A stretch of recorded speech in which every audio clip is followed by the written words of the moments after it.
Student, very good morning to all of you. तो क्या cot 60 degree का value आप भी रखते हैं? अगर कॉट 60 डिग्री का वैल्यू अगर आप रखते हैं तो आप अपने जिंदगी में बहुत बड़ी मिस्टेक कर चुके हैं और उस मिस्टेक को सुधारने के लिए ये वीडियो आ चुका है।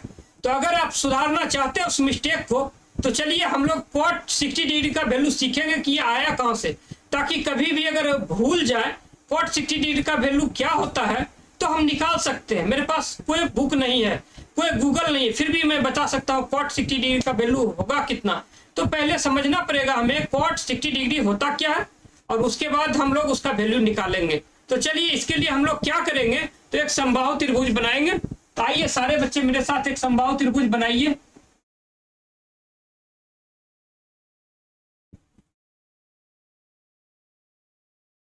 सारे बच्चे को दिख रही है? हाँ दिख रही। और इसका हम लोग नामांकन कर देते हैं पहले ए, बी और सी। और इसकी प्रत्येक भुजा की लंबाई हम मान लेते हैं कि प्रत्येक भुजा की लंबाई कितनी होगी, तो 1 यूनिट होगी। तो आप अगर कुछ और भी मानना चाहते हैं तो मान सकते हैं, कोई प्रॉब्लम नहीं है, लेकिन मैं कैलकुलेशन आसान हो इसीलिए मैं 1 यूनिट लिया हूं। तो चलिए हम लोग देखते ही देखते त्रिभुज को डिजाइन कर चुके हैं और इसकी लंबाई भी नोट कर चुके हैं।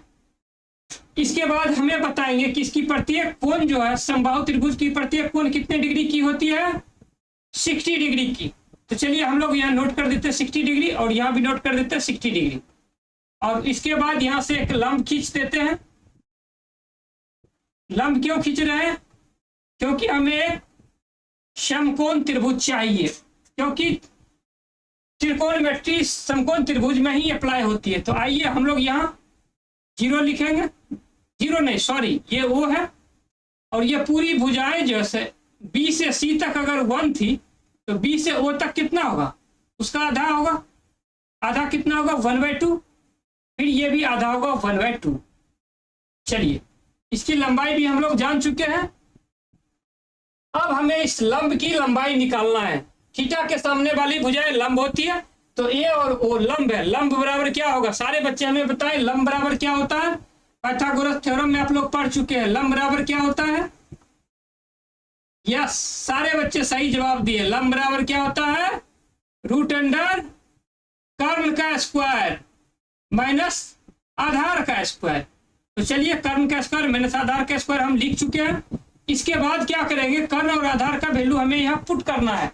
तो कर्ण का वैल्यू कितना है, तो कर्ण का वैल्यू 1 है, तो 1 का स्क्वायर माइनस आधार कितना है 1/2, तो 1/2 का स्क्वायर। ये कितना हो जाएगा, सारे बच्चे हमें बताएंगे। अब ये कितना हो जाएगा, 1 - 1/4।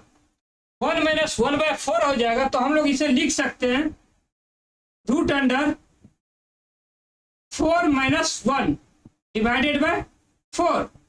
और फिर मेरे पास जगह की कमी है जिसकी वजह से हम कहां पर नोट करेंगे, साइड में। आइए साइड में फिर से मैं इसे सॉल्व कर रहा हूं। ये कितना हो जाएगा, √3/4। और √3/4 को हम लोग लिख सकते हैं √3/2। तो चलिए हमें अब लंब की लंबाई पता चल गई कितनी होगी, √3/2। इसके बाद हमें अब निकालना है कॉट 60 डिग्री का वैल्यू।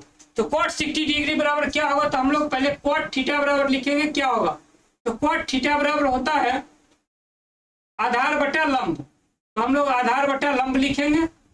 आइए, और फिर कॉट 60 डिग्री बराबर हम लोग लिखेंगे, आधार कितना हो जाएगा, ये आधार 1/2 और लंब कितना है √3/2। आइए कितना हो जाएगा, ये आधार है 1/2, तो हम लोग 1/2 पर लिखेंगे और लंब है √3/2, तो नीचे हम लोग क्या लिखेंगे, √3/2। और ये भाग उलट के जब गुना होगा तो ये हो जाएगा 1/2 इंटू 2/√3। और 2 से 2 कैंसिल हो गया तो कितना बचा है, 1/√3। तो सारे बच्चे समझ चुके होंगे अब कि कॉट 60 डिग्री का वैल्यू कितना होगा। तो कॉट 60 डिग्री का वैल्यू कितना होगा, 1/√3। तो चलिए सबसे पहले किसी भी कंसेप्ट को समझना जरूरी होता है और उसके बाद याद रखना। तो चलिए समझने के लिए हम लोग समझ चुके हैं और इसका वैल्यू आप लोग याद भी रखेंगे। हाँ कभी भूल जाएंगे तो फिर इस तरह से आप निकाल सकते हैं। तो चलिए तब तक के लिए बहुत बहुत थैंक्स। और इस तरह की और भी वीडियो अगर आपको चाहिए तो क्या करना पड़ेगा, इस वीडियो को लाइक करना पड़ेगा, चैनल को सब्सक्राइब करना पड़ेगा और नोटिफिकेशन को ऑन करके रखेंगे। ताकि जब भी मैं नया वीडियो लेके आऊं तो नोटिफिकेशन आपका बच जाए और वहां पर मैसेज आ जाए। चलिए, thank you, have a nice day.